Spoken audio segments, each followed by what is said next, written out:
last time, God led the Israelites out into the wilderness to the foot of Mount Sinai. He proposed a covenant in which he would bless them as a people if they'd obey his commandments. And they readily agreed to this.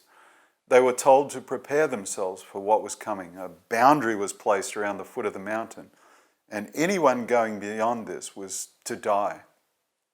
On the third day, Moses had the people gather at the base of the mountain and then walked up the slopes that were trembling with earthquakes into the billowing smoke and lightning flashes above. Moses eventually comes back down and presents to the Israelite tribes God's law that would govern their lives now as a community. In a great deal of detail, the law paints a picture of how they are to behave and many specific things that are prohibited. But in a preface to the main body of the law, God gives 10 overarching commandments which provide the premise or paradigm by which the long list of regulations and instructions can be understood. These are recorded in Exodus chapter 20 verses 1 to 17. Before beginning the list of 10, God reminds them first that he is Yahweh, the sovereign one, who rescued them out of slavery in Egypt. His right to be their lawmaker is based on being the creator, but also their personal rescuer and provider. The first commandment, this is Exodus chapter 20 verse 3, is also the most fundamental. It says, "You must not have any other God but me." Under the covenant, he is to be their God exclusively. They are to have no other God but him. So as a community and as individuals, nothing, no person, no object, no desire, no ambition or idea is to take his rightful place in their lives. He is their story writer and teller. There can be no other voices that are louder than his, no forces that shape their individual character or their corporate culture that are not orchestrated by him. There's to be no reliance on anything or anyone in his place as provider, no turning for help elsewhere first in a crisis. And critically, at no point are they to function as though they, themselves, are the center of their universe, in effect, their own God. For things to be any other way, whether intentionally or not, even for a moment, is to have broken this first law, and therefore the whole covenant. The second commandment, this is in Exodus chapter 20 verses 4 to 5, makes further application of the first. Let's read it. It says, "You must not make for yourself an idol of any kind or an image of anything in the heavens or on the earth or in the sea.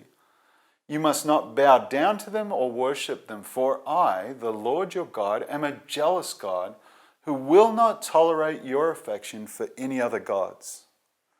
So they're not to make idols, manufactured things that are then revered as having divine qualities. This is the universal practice of the cultures around them. God knew it would be a great temptation, a stumbling block to the Israelites, as the narrative will show. He tells them that he is a jealous God. He won't tolerate his place being given to another, even the figment of their imaginations. And on a deeper and broader level, this addresses the universal tendency of fallen humans to focus on and be enamored by the material, the tangible world, to assume that what can be perceived with the senses is the most important, and particularly those things that humans have made, to worship what's created, even to fail in any way to constantly observe and acknowledge the Creator God's role is to break this and all commandments. Okay, the third commandment, this is Exodus 20 verse 7, says they are not to misuse his name. "You must not misuse the name of the Lord your God. The Lord will not let you go unpunished if you misuse his name."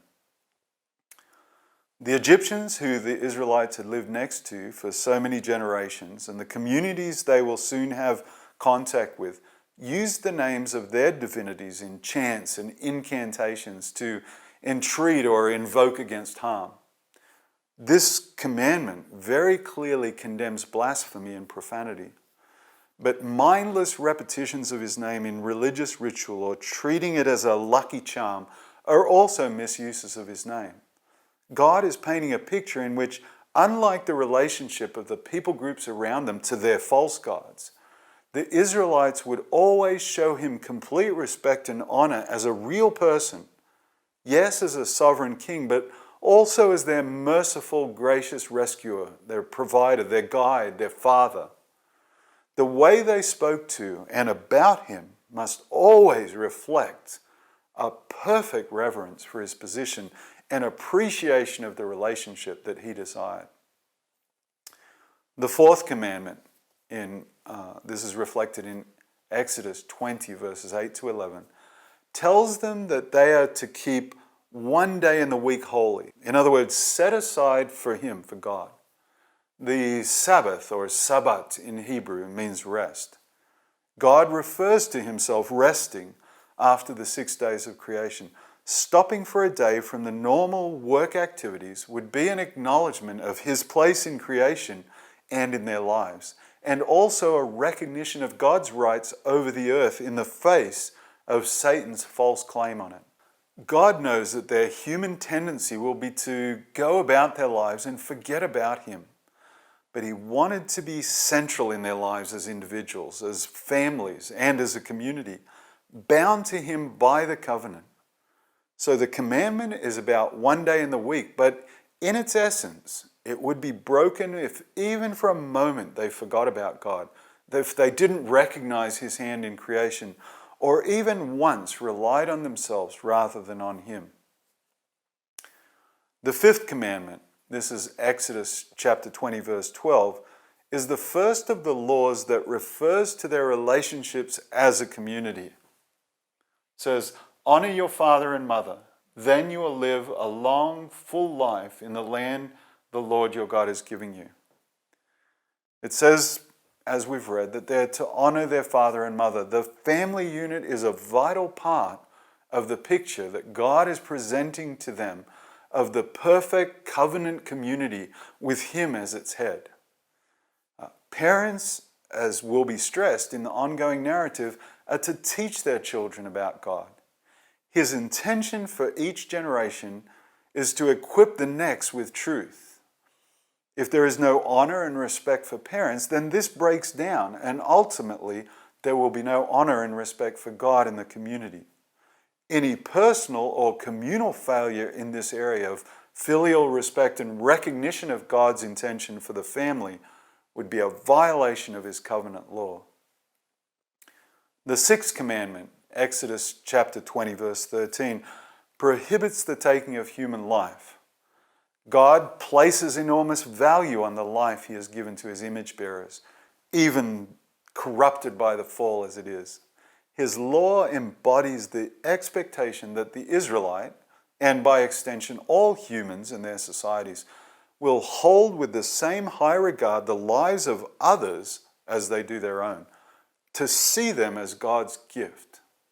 Later parts of God's narrative demonstrate that the underlying essence of this law goes far beyond physical murder. It also covers actions that put another person's life at risk through carelessness or neglect of duty. But even beyond this, to the very attitudes of hearts, to despise someone as worthless, to hold bitterness in our hearts towards them, or to hate them, in God's perfect economy, is to be guilty of their murder and is to have violated God's righteous standards that are codified in his law. The seventh commandment, this is Exodus chapter 20, verse 14, again focuses on the high value God places on marriage in the family unit. It prohibits adultery and, by extension, all sex outside of marriage.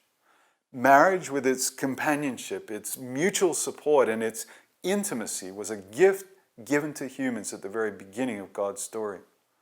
Adultery, in fact, any sexual intimacy outside of marriage, violates this gift and steals from God the glory that he should get as a result.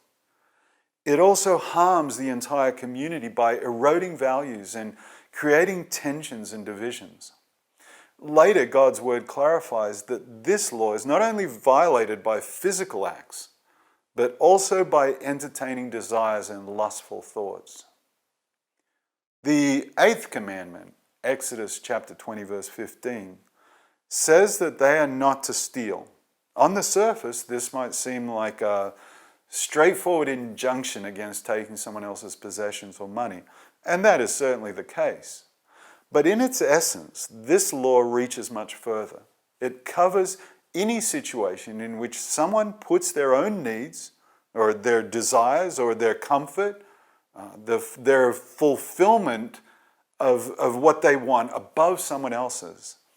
It is the ever-present default of humans to assume a place at the center of their world. Viewed in this light, stealing includes a million subtle things like inappropriately taking someone's time and energy and attention, or dominating a conversation, or taking credit for something we don't deserve.